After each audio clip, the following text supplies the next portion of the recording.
Imagine a continent that has been largely ignored by the global powers, but now is quietly building the world's next energy empire. A network so vast and powerful that the Western giants, once in control of global energy, find themselves on the sidelines. Right now, across the deserts of Namibia, the winds of Senegal, the sun-soaked plateaus of Mauritania, and the coasts of South Africa, a seismic transformation is underway. Megaprojects in solar, wind, green hydrogen grid infrastructure, stirring not just jobs and power, but a shift in global energy dominance. We are talking about $12 trillion in investment potential, a new power network the West cannot control. And you are about to witness how it's being built, how the West's monopoly is cracking, and how Africa is stepping into the driver's seat. Stay with me. Until recently, global energy was dominated by a simple game: fossil fuel extraction, shipping, control of infrastructure, and technology mostly based in the West. Oil majors, gas pipelines, coal plants, Western banks, Western technology ruled the grid. But that model came with drawbacks: dependency, volatility, politics. For many African nations, the old system meant exporting raw resources, importing refined fuel, and being vulnerable to external shocks. The West enjoyed control not just through supply, but through infrastructure: pipelines, large utilities, financing, the global supply chain. The West decided who got energy, who didn't. Yet behind that global system was a fault line. Africa's vast energy potential lay largely untapped. Sun, wind, hydrogen, transmission corridors, but the old model rarely built it at scale. That's changing. Across Africa, you can now spot the signs: governments, investors, entrepreneurs realizing that Africa doesn't need to be a bystander. It can build its own energy network, one that is clean, large-scale, export-oriented, but also for domestic growth. Consider some vivid examples. In Mauritania, one of the world's most ambitious green hydrogen plays, massive solar and wind arrays feeding electrolyzers to export green hydrogen. In Namibia, the Chao Cave project, 3 gigawatts of power and 300,000 tons per annum of green hydrogen production. Wind farms in Senegal, the Taiba Ndiaye wind farm, generating hundreds of megawatts and reducing dependency on imported fuel. And large solar projects everywhere, grid infrastructure being built to transmit power across regions. This is the new energy map of Africa, built for the 21st century, anchored locally, but connected globally. You may ask, where does the $12 trillion come from?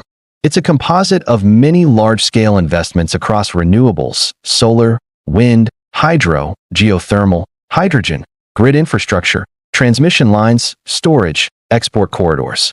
While there's no single document declaring exactly $12 trillion, the pipelines point to multi-trillion-dollar sums in flow. For instance, the Amman Green Hydrogen project in Mauritania is estimated at $40 billion, and that's just one project. The solar, wind, grid and transmission pipelines across Africa number in hundreds of billions each. Multiply these corridors across 50-plus African countries, add the export capability to Europe, Middle East, Asia, add domestic electrification and industrialization, and you begin to understand the scale of the shift. $12 trillion is not hyperbole, it's a plausible estimate of the total build opportunity and value created over the next decade plus. There are key reasons why this new African energy network is beyond the old Western dominance. 1. Resource endowment and geography. Africa has some of the best solar and wind resources on the planet. Locations like the Sahara, the Kalahari, coastal winds, vast desert plateaus, perfect for utility-scale renewables. That means less reliance on imported fossil fuels, fewer choke points controlled by the West. 2. New technologies, new players. Green hydrogen, battery storage, grid-scale renewables are technologies where the playing field is more level. African nations and local investors are stepping into these new domains. Western fossil fuel dominance is being challenged by innovation. 3. New financing models. Africa is no longer waiting for Western aid alone. Private investment, South-South partnerships, Chinese, Middle Eastern investors, local capital are flooding in. The dependence on Western banks is decreasing. 4. Export diversification. Instead of just exporting raw resources, oil, gas, minerals, Africa can now export electrons, renewable power, hydrogen, refined products, and industrial inputs. that shifts leverage away from Western buyers. 5. Grid and infrastructure independence. African nations are building transmission corridors, regional interconnectors, independent power plants, and decentralized systems that reduce the need to rely on former Western-controlled infrastructure. Together, this means Africa is not playing by the old rules. The West cannot simply control pipelines or determine supply terms. The network being built is designed to be African-led, African-owned, and globally connected on Africa's terms. Part 5. Case Studies. The visuals of transformation. Let us look at 3 powerful case studies to illustrate how this is playing out on the ground. Mauritania's green hydrogen vision. In Mauritania, solar fields and wind farms are being designed to power huge electrolyzers that produce green hydrogen for export. The ambition: export to Europe, add value locally, create jobs. Picture the desert transformed into a production hub for the hydrogen economy. That means the energy equation isn't just about Africa consuming more power. It's about Africa becoming a global energy supplier. This kind of project flips the narrative. Africa is no longer a passive resource provider, but an active energy power center. Senegal's wind and self-reliance. The Taiba Ndiaye wind farm near Dakar, 158 megawatts, is an example of renewables reducing dependency on imported fuel. When you replace imported oil or gas with locally generated wind power, you shift the economic balance. Senegal isn't controlled by major oil exporters. It's powering itself and exporting energy security.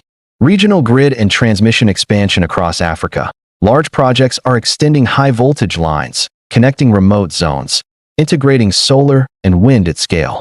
For example, the pipeline described in Top 10 Energy Capital Projects of a 5,600 kilometers Nigeria, Morocco gas pipeline. But in the renewable domain, you see similar scale tasks. This means the infrastructure that formerly locked Africa into dependency is being replaced by a more autonomous network. Visualize mapping out thousands of kilometers of high-voltage lines, solar parks the size of cities, wind farms on coastal ridges, all feeding an African grid designed to serve Africa first, not just export to the West. Here is where the story gets dramatic. The old energy world is being upended, and that creates conflict. Western governments and oil and gas companies fear their dominance slipping. For decades, Western tech, Western financing, Western infrastructure dictated how Africa's energy was shaped. Now that's changing. The global supply chains are also worried. As Africa builds up its own power and industry, the Western firms that depended on fossil fuel imports or export markets may find themselves sidelined. Equally, this shift threatens the dollar-centric financial system of energy, the geopolitical dominance of certain blocs, and the control over technology exports. In short, power is being redistributed.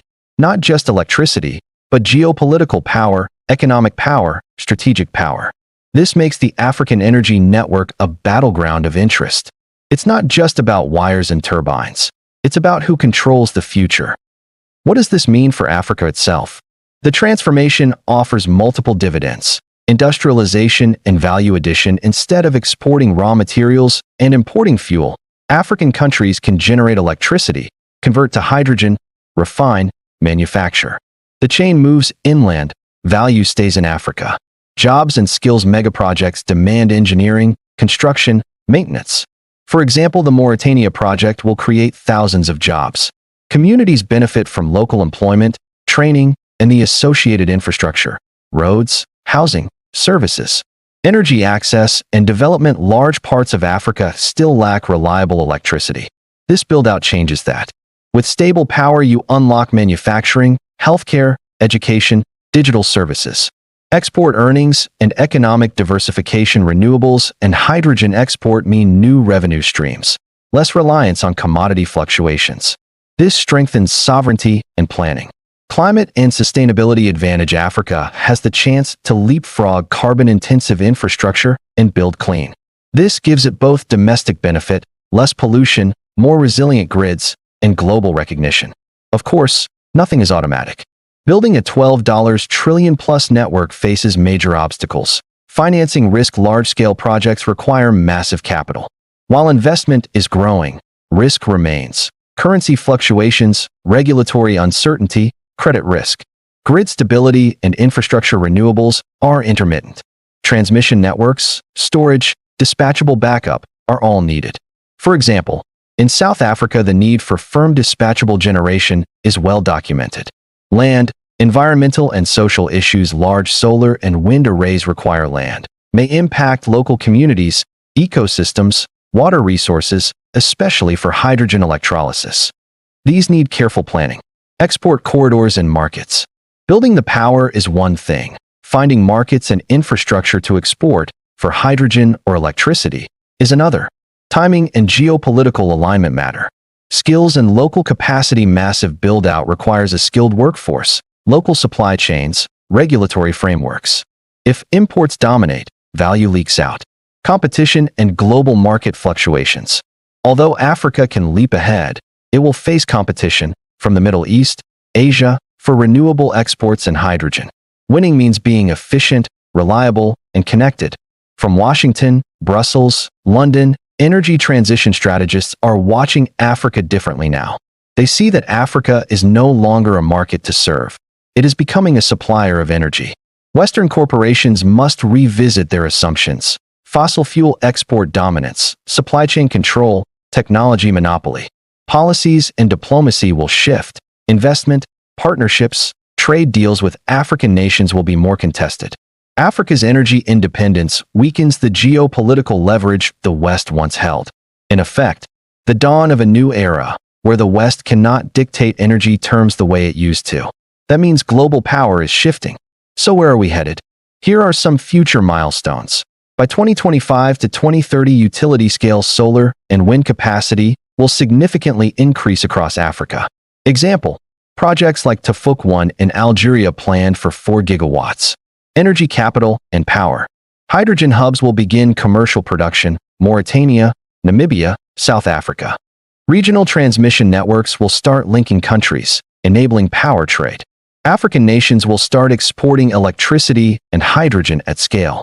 By 2030 to 2040, Africa could become a net energy exporter, not just for Africa, but to Europe, Middle East, Asia. $12 trillion plus of investment will have been deployed across green infrastructure, manufacturing, export corridors, storage. African energy companies and utilities will become global players. The global energy map will look different. Power flows into Africa from dozens of sources and outwards again. Why should you care? This isn't just an Africa story. This is a global story. If Africa builds a $12 trillion network, that means new markets, new supply chains, millions of jobs, new industrial centers. That means the world economy changes, energy costs, trade flows, investment circles, geopolitics. For investors, entrepreneurs, viewers like you, the opportunities are real. For countries long ignored, this rewrite gives agency. You are seeing the tectonic plates of global energy move. Here's what you can do. Dive deeper. Research African energy projects in your area of interest. Watch how power is shifting and understand what it means for global markets. Share the story, because this network matters to every one of us. Whether you live in Lagos, London, Los Angeles, or Lahore, energy drives everything. The West used to write the rules, but now Africa is building a new energy order, and you just witnessed the opening chapter. The sun is shining. The wind is blowing. The desert is humming with turbines. A continent long described as rising is now powering the world. The old guard may be worried. They should be, because $12 trillion is no small number. Africa is not waiting. Africa is building, and the world will have to catch up. Thanks for watching. If you found this interesting, drop a comment. Which African energy project surprised you the most? And don't forget to subscribe for more deep dives into this new era. See you in the next video.